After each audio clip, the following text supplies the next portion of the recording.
ఏదో ముగ్గురం ప్రార్థన చేసుకుంటున్నాం అనుకున్నాం. అది ఎంత దూరం వెళ్ళిపోతుందో తెలియదు. జాన్ వెస్లీ, చార్ల్స్ వెస్లీ, ఇంకా ఇద్దరు ఎవరో స్నేహితులు, నలుగురు ఇంగ్లాండ్లో ఒక చిన్న గదిలో రోజు ప్రార్థన చేసుకుంటున్నారు. Anglican church. ప్రభా, మళ్ళీ సార్థి సంఘంలాగా అయిపోయింది. ఎందుకు ఇలాగైపోయింది? ఉజ్జీవం చల్లారిపోయింది.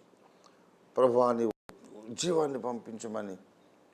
నమ్మకార్థ క్రైస్తవ జీవితాలు కాదు, దేవునితో అనుసంధానమైనటువంటి అగ్ని వంటి క్రైస్తవ జీవితం కావాలి అని ప్రార్థన చేస్తున్నారు. కొన్ని దినాలు ప్రార్థన చేసేసరికి బలమైన పరిశుద్ధాత్మ కుమ్మరింపు అనుభవించారు. ఆ నలుగురు చేసిన ప్రార్థన ఉద్యమం ఇవాళ ప్రపంచవ్యాప్తంగా కొన్ని వేల మెథడిస్ట్ సంఘాలుగా మారింది. ఎన్ని లక్షల మంది మెథడిస్ట్ ఉన్నారు. దేవుని ప్రేమించేవారు, అద్భుతమైన సెయింట్స్ ఉన్నారు. మెథడిస్ట్ ఉజ్జీవం, మెథడిస్ట్ ఉద్యమం ప్రపంచాన్ని పట్టి కుదిపినటువంటి ఒక బలమైన సువార్త ఉద్యమం. అది లక్షలాది మంది రక్షణ పొందారు. ఈనాటికి నిలబడ్డారు. బలమైనటువంటి well organised church. How it was started only in the prayer team of 4 people. Only 4 people. చాలండి. Agape full gospel church, Ophir ministry ఇప్పుడు 1000 సంఘాలు ఇంకా వ్యాపిస్తూ ఉంది. మేము ఫస్ట్ టైం మొట్టమొదటి ఆదివారం కుకటిపల్లి హౌసింగ్ బోర్డ్ కాలనీలో ప్రభు రొట్టె విరుచుకున్నప్పుడు నేను ఇంకా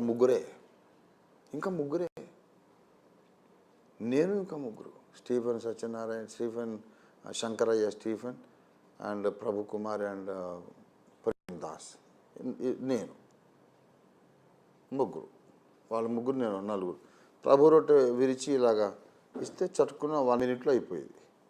ప్రభు యొక్క పాత్ర, ప్రభు రక్త పాత్ర 1 minute అయిపోయింది.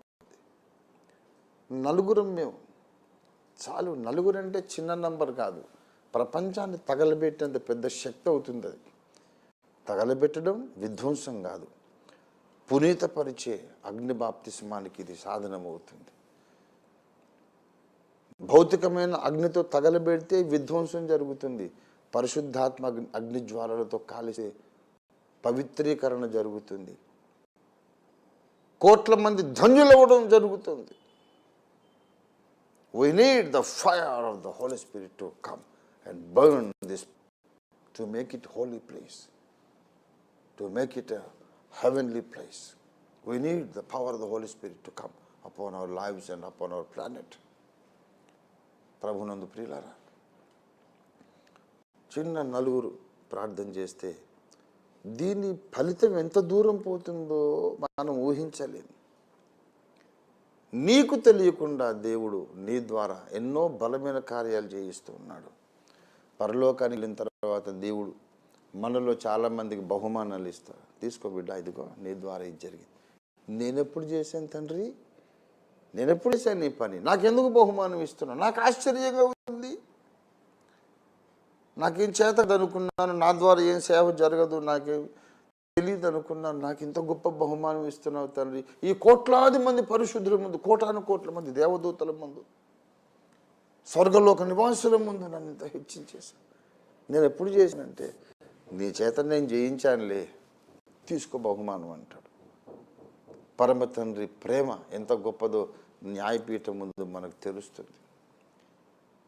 ప్రభునందు ప్రియులారా, ఒక ప్రేయర్ బాండ్ అనేది దేవుడు ఏర్పరుస్తున్నాడు. మనం ఒకళ్ళనొకళ్ళు బలవంత పెట్టుకోనక్కర్లేదు. నీ కోసం ప్రార్థన చేయమని నన్ను బలవంత పెడుతున్నాడు దేవుడు. నా కోసం ప్రార్థన చేయమని మిమ్మల్ని బలవంత పెడుతున్నాడు దేవుడు. దేవుడు బలవంత పెట్టుచుండగా ఆ ఆలోచనకు మనం లోబడితే ధన్యులం అయిపోతాం. దేవుని స్తోత్రం కలుగును గాక.